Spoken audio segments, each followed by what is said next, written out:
অতীতের সমস্ত দুঃখ কষ্ট ভুলে আসুন আমরা সবাই একসাথে মিলেমিশে চলি। ঈদ মোবারক। আসসালামু আলাইকুম ভিউয়ার্স, আমি শারমিন আক্তার আপনাদের সাথে আরেকটি ব্লগ নিয়ে হাজির হলাম। কেমন আছেন সবাই? আলহামদুলিল্লাহ, আমি ভালো আছি। আজকে ফাতিহার বাবার অফিস আছে, ও সকালবেলা নামাজ পড়েই অফিসে চলে যাবে। তো রায়ানকে নিয়ে যাবে। আমারও খুব খারাপ লাগছে, রায়ান সারাদিন থাকবে না। তো ওরা যখন নামাজে গেছে এই ফাঁকে আমি বিছানা সব কিছু গুছাই ফেলছি। এই চাদরটা আমার মা দিয়েছে আমাকে। ফাতিহাও রেডি হয়ে গিয়েছে, ওর বড় আম্মু ওকে সাজিয়ে দিয়েছে। ওর বড় আম্মু অনেক সুন্দর করে সাজাতে পারে, উনি পার্লারের মতো করেই সাজায় সবাইকে। তো আমার আব্বা সবাইকেই বকশিশ দিচ্ছে নামাজ পড়ে এসে। আমিও গিয়েছি, সালাম করেছি, আমাকেও বকশিশ দিচ্ছে। আমার ভাই আর আমার আব্বা নামাজ পড়ে এসে কোলাকুলি করছে, আর রায়ান ফাতিহা ওর মামার কাছ থেকে ঈদ বকশিশ নিচ্ছে। রায়ান তো অনেক খুশি ঈদ বকশিশ নেওয়ার জন্য।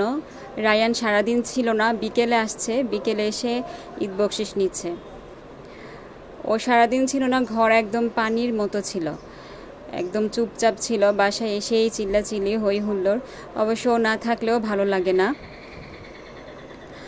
তো এটা আমার বোনের মেয়ে, ও ঈদ বকশিশ নিচ্ছে। আমি ঈদের জন্য নবাবী সেমাই রান্না করেছি। তো নবাবী সেমাইটা আসলে ফ্রিজে রেখে তারপরে খেতে হয়। তো আমি আজকে তো ঈদ রাতেই আমি রান্না করেছি। রাতে রায়ানকে ঘুম পাড়ায় তারপরে 11টা থেকে শুরু করেছি, রাত 2টা থেকে 2:30 বেজেছে আমার সব কিছু কমপ্লিট হতে। তো খুবই টায়ার্ড আমি মানে অনেক ক্লান্ত হয়ে গেছি আজকে সারাদিন। আবার কাজ করতে করতে একদম অবস্থা খারাপ হয়ে গেছে আমার। তো আজকে গরুর মাংস রান্না করলাম। গরুর মাংস নর্মাল যে গরুর মাংস সেটা না, পাকিস্তানি ডেগি মাংস বলা হয় এটাকে। তো ওইটাই রান্না করেছি। আপনাদেরকে নবাবী সেমাই এবং এই পাকিস্তানি ডেগি মাংসটাও আপনাদেরকে শেখাবো, রান্না করে দেখাবো। তো ফাতিহা ঘুরতে গেছিল বান্ধবীদের সাথে। আমি বলেছিলাম যে ওদেরকে বাসায় নিয়ে আসতে, ওদেরকে সেমাইটা খাওয়াবো। ওর বান্ধবীদের সাথে এখন আলাপ করতেছে, সেমাই খাওয়ার পরে গল্প করতেছে। তো আসলে ঈদটা হচ্ছে মূলত বাচ্চাদের জন্যই, ওরাই ঈদে আনন্দ করবে। ওই যে দূরে আমার কাজিনরা দাঁড়ায় আছে, আমাকে বলতেছে বেড়াইতে যাইতে। আমার শরীর একদম ক্লান্ত, আজকে এনার্জি নাই ঘোরার মতো। তো আমি বললাম যে আপনারাই যান। আজকে যাইতে পারবো না, আমার অনেক শরীর অসুস্থ। আচ্ছা পাঠাইতাছি, যেটি তো আমাদের বাসায়। আচ্ছা পাঠাইতাছি, বাসায় আসিস, ঘুইরা ঘুইরা বাসায় আসিস। আচ্ছা। তো অনেক রিকোয়েস্ট করছে আমাকে। আজকে অনেক অসুস্থ, এনার্জি নাই। তো আমার নবাবী সেমাইটা অনেক মজা হয়েছিল। অনেকেই রান্না করে, আমিও ফার্স্ট টাইম রান্না করেছি, সবাই অনেক প্রশংসা করেছে।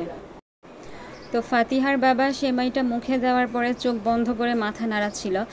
আমি বললাম যে অনেক মজা হয়েছে হয়তোবা। তো বলল যে হ্যাঁ আসলেই অনেক টেস্টি হয়েছে সেমাইটা। আজকে আমার এনার্জি লেভেলটা একদমই লো। তো আমার ভিডিওটা আমার নিজের কাছেই কেমন যেন লাগছে যে আমি কি ভিডিও বানাচ্ছি। কোনো ভুল হলে আপনারা ক্ষমার দৃষ্টিতে দেখবেন, আপনাদের কাছে এটাই অনুরোধ আমার। আর তাছাড়া আমাদেরও একটু মন খারাপ। আমার মা আজকে একটু পরপরই কান্না করছে আমার নানির জন্য। আমার নানি 2-3 মাস হয়েছে মারা গিয়েছে।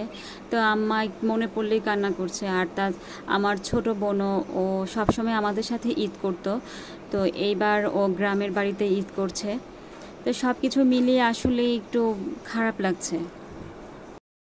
তো আজকে আর কথা বাড়াবো না, আজকে আমার ভিডিওটি এখানেই শেষ করতে চাচ্ছি। আমার ভিডিওটি যদি আপনাদের ভালো লেগে থাকে তাহলে আমার চ্যানেলটি সাবস্ক্রাইব করবেন। আল্লাহ হাফিজ।